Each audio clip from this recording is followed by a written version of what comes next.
Ito yung isa pa niyang ipapagawa. So yan yung isang ipapagawa niya, inilabas ko lang.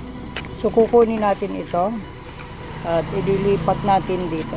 Ayan, lilipat natin dito. So titingnan natin kung ano naging problema nito. At pagkatapos natin ikabit, ikakalibrate pa natin. Ibig sabihin ay i-check natin ang lahat ng timbang niya. Okay, para siguradong accurate or kung hindi accurate.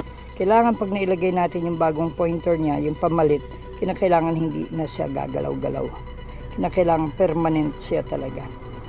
Pero kung permanent, aayusin pa rin po yun. Kung paiba-iba pa rin siya, at merong konting paiba-iba, hindi naman nagaganon niya ng malaking discrepancy na pagkawala sa zero.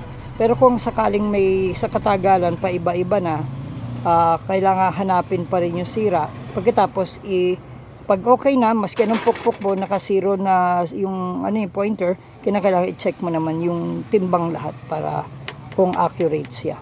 Kung accurate siya, di okay na. Pwede nang i-deliver, isara. Okay? Ibalik yung salamin. Ating purihin, purihin, purihin ang Diyos.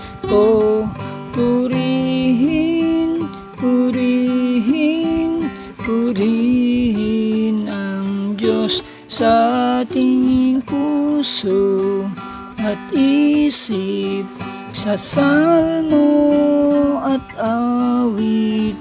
Purihin,